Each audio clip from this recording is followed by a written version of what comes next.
Hello friends, I am Vikas Sani and today I will teach you the topic conditional sentences, and this topic belongs to present indefinite tense and future indefinite tense.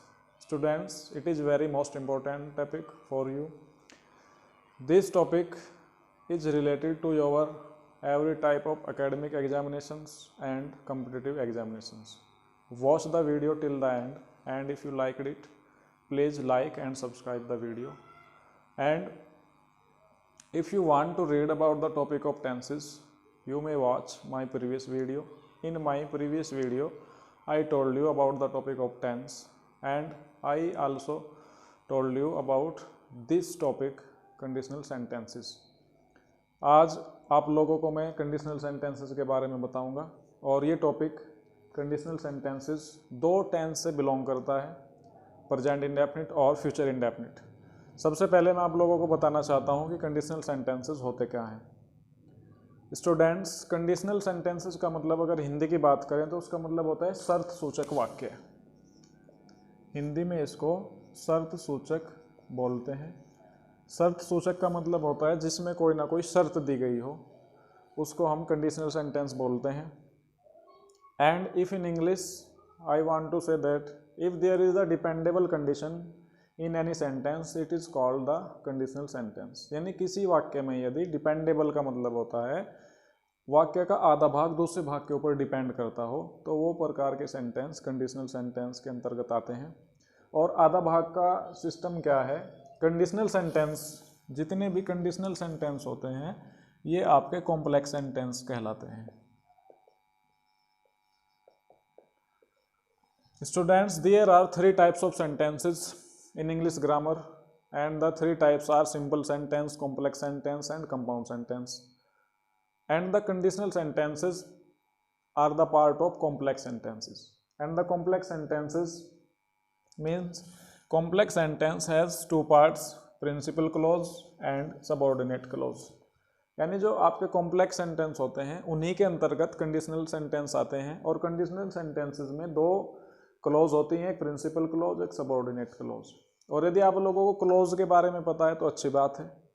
अगर आप लोगों को इसके बारे में जानकारी नहीं है, I will teach you about the topic of close in my next video. मैं आप लोगों को इस टॉपिक के बारे में, क्लोज के बारे में, अगली वीडियो में आप लोगों को बताऊंगा। क्लोज का हिंदी मीनिंग अगर मैं समझाऊँ यहाँ पे, तो हिंदी मीनिंग इसका हम कह सकते हैं उपवाक्य, और हम इसको ऐसे भी डिफाइन करते हैं, उपवाक्य का मतलब वाक्य का आधा भाग।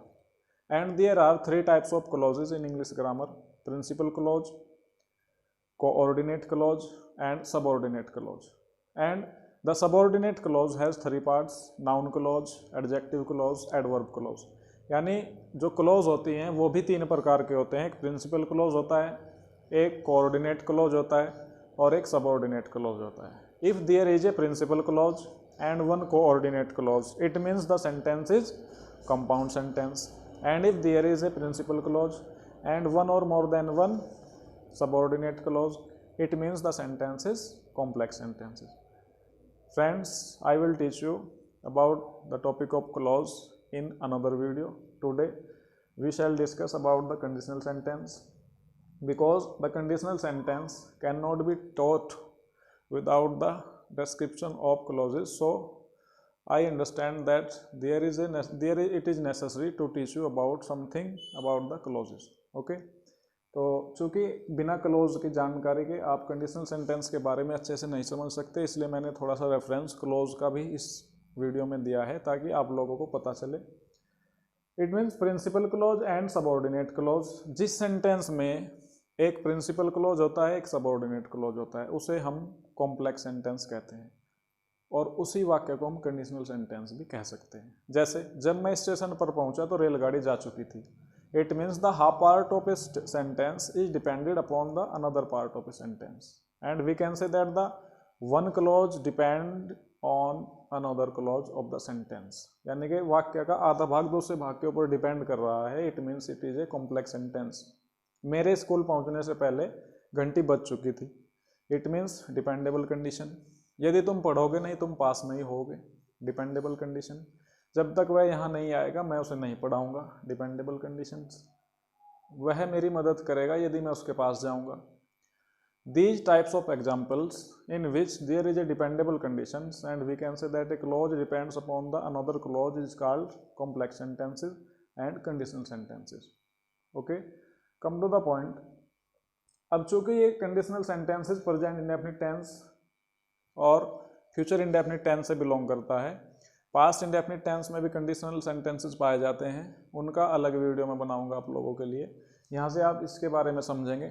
देखिए होता क्या है कि प्रिंसिपल क्लोज को मुख्य उपवाक्य बोलते हैं, सबऑर्डिनेट क्लोज को आश्रित उपवाक्य बोलते हैं। सबऑर्डिनेट क्लोज फिर 3 प्रकार का होता है, noun close, adjective close, adverb close. तो चलिए बात करते हैं। जैसे एग्जाम्पल लिखा है, यदि तुम पढ़ोगे तो तुम पास हो जाओगे। अब अगर हम इसका आइडेंटिफिकेशन की बात करते हैं हिंदी में, तो हिंदी में इसका आइडेंटिफिकेशन गया है फ्यूचर इंडेफिनिट टेंस में। अगर हम इस सेंटेंस को अगर ऐसे ट्रांसलेट करते हैं कि यदि तुम पढ़ोगे, इफ़ यू विल रीड, तो तुम पास हो जाओगे, then you will pass. If we translate this sentence like such a manner, it means the sentence is wrong and we are doing the sentence in a wrong method and we have not any knowledge about the conditional sentence and about the clauses. यदि हम इसका इस तरीके से sentence को translate करते हैं, if you will read, यदि तुम पढ़ोगे देन यू विल पास, तो ये सेंटेंस गलत है। एक तो अपने माइंड में ये चीज़ आप बैठा लीजिएगा, बिल्कुल फिक्स कर लीजिएगा कि ए helping verb can not use twice in a sentence. कोई भी हेल्पिंग वर्ब हो वो सेंटेंस में 2 बार यूज नहीं हो सकती। पहला पॉइंट ये नोट कर लीजिएगा। अगर आप कॉमन एरर से रिलेटेड, एडिटिंग से रिलेटेड एग्जाम में क्वेश्चन कर रहे हैं और एक हेल्पिंग वर्ब 2 बार एक ही सेंटेंस में यूज किया गया है, like this example, it means the sentence is wrong. अब आपको यहाँ पे एक क्वेश्चन आप लोगों के सामने और होता है, this is a big problem in front of you, that which helping verb is wrong and which is right. If you have the knowledge about conditional part, you may correct the sentence, but if you don't have the knowledge about conditional part, there is the chance to make wrong the sentence. Okay, so this is very important for you. मान लीजिए ये तो मैंने बता दिया और आपको भी पता है कि एक हेल्पिंग वर्ब एक सेंटेंस में 2 बार यूज नहीं हो सकती, बट अगर यहाँ पे बात आए कि भाई सही कौन सा है और गलत कौन सा है, तो ये आप लोगों के लिए एक बड़ा क्वेश्चन है। तो उसको मैं आज क्लियर कराऊंगा, कैसे आपको पता चलेगा कि कौन सा हेल्पिंग वर्ब क्लियर है। तो friends, first of all I want to tell you that the conditional part starts by these words. ये मैंने लिखा हुआ है, जो कंडीशनल पार्ट होता है उसमें सबऑर्डिनेट क्लोज के अंतर्गत आता है, और सबऑर्डिनेट क्लोज आपका if, when, as soon as, as long as, इनसे शुरू होगा। ये आप नोट कर लीजिएगा, इस वीडियो का स्क्रीनशॉट ले लीजिएगा, ये आप लोगों को पूरा हेल्प करेगा।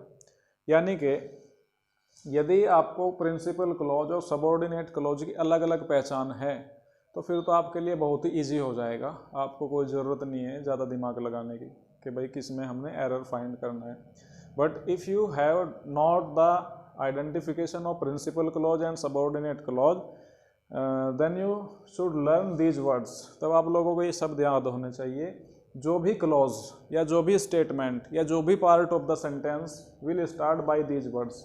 जो भी वाक्य का भाग इन शब्दों में से किसी एक से शुरू होगा वो कंडीशनल पार्ट है। बस आपको ज़्यादा दिमाग लगाना ही नहीं। जो भी भाग, जो भी स्टेटमेंट, जो भी क्लॉज सेंटेंस का इस शब्द में से किसी एक से शुरू होगा वो कंडीशनल पार्ट है। और कंडीशनल पार्ट की ये कंडीशन है कि कंडीशनल पार्ट तो रहता है आपका प्रेजेंट इंडेफिनिट में और सबऑर्डिनेट क्लॉज जाएगा आपका फ्यूचर इंडेफिनिट में। बस ये रूल है इसका। आप लोगों को ये वर्ड्स याद रखने हैं और ये रूल याद रखना है, the conditional part goes in present indefinite tense and the subordinate part goes in future indefinite tense. Then if you learn this rule, you do not do any error, any mistake in your examinations, and you will find the marks related to the question. It is very helpful for you. तो यदि आप लोगों को ये याद है और rule आप याद रखते हैं तो आप लोगों को कोई प्रॉब्लम नहीं होगी। तो इट मीन्स ये जो सेंटेंस है इफ़ यू विल रीड, इसका मतलब इफ़ यू विल रीड ये है आपका इफ से शुरू हुआ है, और इफ से शुरू हुआ है तो it means conditional part, and conditional part will remain in present indefinite tense, and in present indefinite tense we can't use will, so the first will is wrong and second will is right. and the next error in the sentence is if the sentence start by if we can't use then. ये भी आप लोगों को याद रखना है, यदि कोई सेंटेंस इफ या व्हेन से शुरू होता है तो उसमें देन का यूज नहीं करते हैं. Okay, next do some practice. जैसे एग्जाम्पल लिखा हुआ है मैंने, यदि तुम पढ़ोगे तो तुम पास हो जाओगे. यदि तुम पढ़ोगे तो आपको पता होना चाहिए, मैंने अभी बताया आप लोगों को कि इफ से शुरू हुआ है. इफ से शुरू हुआ है इट मीन्स प्रेजेंट इंडेफिनिट रहेगा, प्लूरल सब्जेक्ट है तो उसके साथ प्लूरल वर्ब आएगा. और तुम पास हो जाओगे सबऑर्डिनेट पार्ट है, सबऑर्डिनेट पार्ट फ्यूचर इंडेफिनिट में जाएगा. फ्यूचर इंडेफिनिट में यू के साथ विल का यूज होगा. तो ये सेंटेंस सही है. अगर आप ये समझ रहे हैं कि हमने इफ से तो सेंटेंस शुरू कर दिया, बस इस ये तो है, तो के लिए हमने देन नहीं लगाया. If you use then for तो और तब in any sentence which has been started by if or when, it means then is wrong and then should not be used with these words. यदि कोई sentence या यदि कोई clause या यदि कोई स्टेटमेंट या यदि कोई पार्ट ऑफ सेंटेंस इफ या व्हेन से शुरू होता है तो उसमें फिर तो के लिए या तब के लिए देन का यूज़ नहीं होता है. इनकी जगह पर हम कोमे का यूज़ करते हैं. ये ध्यान रखिएगा. कोमे का हिंदी मीनिंग अगर हम उसको नीचे की साइड लगाते हैं किसी क्लोज के बाद, किसी स्टेटमेंट के बाद, तो उसका मीनिंग तो या तब खुद ही निकालना पड़ता है. ये आप पॉइंट याद रखिएगा. इससे रिलेटेड भी एरर एग्जाम में आते हैं, इसीलिए मैंने इस एग्जाम्पल में आपको यहाँ पे देन लिख के दिखाया और फिर वो उसको समझाया भी है कि देन ऐसी कंडीशन में यूज़ नहीं करते हैं, देन ऐसी कंडीशन में गलत होता है. Come to the next example. यदि तुम तेज नहीं दौड़ोगे तो तुम रेस नहीं जीतोगे. तो if you don't run fast, यदि से शुरू हुआ है यानी इफ से शुरू हुआ है. इफ आपका ये रहा कंडीशनल है, कंडीशनल प्रेजेंट इंडेफिनिट में रहेगा. प्रेजेंट इंडेफिनिट में यू सब्जेक्ट है, यू के साथ डू नॉट का यूज़ करते हैं तो इसका मतलब सही है. तो के लिए हमने कॉमा लगा दिया, ये भी सही है. तो सेंटेंस आपका बिल्कुल करेक्ट है. फिर जैसे नेक्स्ट है, जब तक वह मेरे पास नहीं आएगा मैं उसे नहीं पढ़ाऊँगा. इस तरीके के सेंटेंसेस दो प्रकार से हम ट्रांसलेट कर सकते हैं. देखिए, जब तक नहीं, अनलेस और until, there are two words for you जिनका मीनिंग होता है जब तक नहीं. थोड़ा सा इनके बारे में मैं आप लोगों को समझा देता हूँ. जब तक नहीं और यदि नहीं. जैसे अनलेस है, जब तक नहीं और यदि नहीं. और अनटिल है, जब तक नहीं और यदि नहीं. दोनों जो वर्ब हैं, दोनों जो वर्ड हैं, दोनों का सेम मीनिंग है और ये दोनों के दोनों एडवर्ब हैं. Okay, and these adverbs have negative sense and you should remember that we can't use another negative word with these adverbs. There are some adverbs which have negative sense. No, not, never, until, unless, hardly, scarcely, few, little, consequently. These adverbs have negative sense, so we can't use another negative word with these words.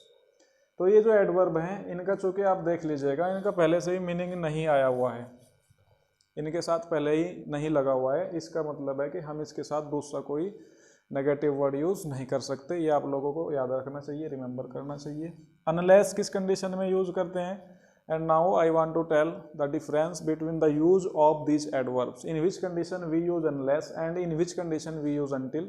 तो इन दोनों के प्रयोग में अंतर क्या है? unless तो होता है आपका शर्त सूचक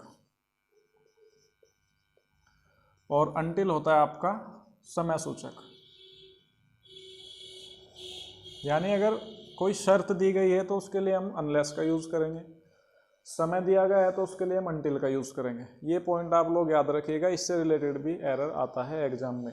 कम टू द एग्जाम्पल. अभी हम इसकी बात करते हैं. जब तक वह मेरे पास नहीं आएगा, एग्जाम में इसको एरर से रिलेटेड देखिए. Unless he comes to me, जब तक है, अनलेस से शुरू हुआ है, अनलेस से शुरू हुआ है it means conditional. Conditional will go in present indefinite tense and the present indefinite tense is here singular subject singular verb and the subordinate part will go in future tense, I with shall. Okay, clear. But exam में आपको कैसे error मिल सकता है? Exam में आपको क्या देगा कि unless he does not come to me, I shall not teach him। Exam में आपको ऐसे कर देगा और ये दे देगा कि ए पार्ट है, ये बी पार्ट है, ये सी पार्ट है, find the error, in which part is error, and you should remember that unless has negative sense and we can't use another negative word with it, so the first part has error। आपको पता होना चाहिए कि unless का negative sense होता है, इसलिए हम इसके साथ किसी दूसरे नेगेटिव वर्ड को यूज ही नहीं कर सकते, सिंपल। तो इसका मतलब फर्स्ट पार्ट में एरर है। और राइट क्या होगा, unless he comes to me, because unless has a negative sense and we may translate this sentence in another method, if he does not come to me। हम इसको ऐसे भी use कर सकते हैं कि यदि वह मेरे पास नहीं आता है, आई शैल नॉट टीच हिम, मैं उसे नहीं पढ़ाऊँगा। और फ्रेंड्स एग्जाम में और किस तरीके से एरर मिल सकती है आपको, सपोज दैट उसने दे दिया, यहाँ पे क्या कर देगा वो, अनलेस की बजाय अनटिल कर सकता है, until he comes to me. Okay, वैसे इस तरीके की एरर जो है, अनटिल ही कम्स, इस तरीके के एरर बहुत कम होते हैं कि भाई अगर टाइम रिलेटेड है तो अनटिल आना चाहिए, अनलेस आना चाहिए, बट ये भी रॉन्ग है, अनलेस आना चाहिए। अनटिल किस तरीके के सेंटेंसेस में आएगा, यदि मोहन 5 बजे तक यहाँ नहीं आता है तो मैं यहाँ से नहीं जाऊँगा, यानी कि टाइम कंडीशन दे दिया, until Mohan comes here 5 o'clock I will not go from here. और ये दोनों नेगेटिव सेंस रखते हैं, इनके साथ हम कोई नेगेटिव वर्ड यूज़ नहीं कर सकते। कंडीशनल सेंटेंस को अगर आप बिल्कुल आप रटे मत, बिल्कुल आप उसको याद रखें। और उसके लिए मैंने कंडीशनल के लिए वर्ड्स लिख दिए हैं, जो भी पार्ट सेंटेंस का इनसे शुरू होगा आप उसे कंडीशनल कहेंगे। कंडीशनल प्रेजेंट इंडेफिनिट में रहेगा, सबऑर्डिनेट फ्यूचर इंडेफिनिट में रहेगा। क्लोज के बारे में मैं नेक्स्ट वीडियो बनाऊंगा, उसमें आप लोगों को क्लोज के बारे में समझाऊंगा, क्लोजेज होते क्या हैं, कितने प्रकार के होते हैं, किस प्रकार से हम इनका यूज़ कर सकते हैं, कहाँ कहाँ इनको यूज़ करते हैं, in which types of sentences uses the clauses and how many types are sentences clauses, and I will tell you about these clauses in next video।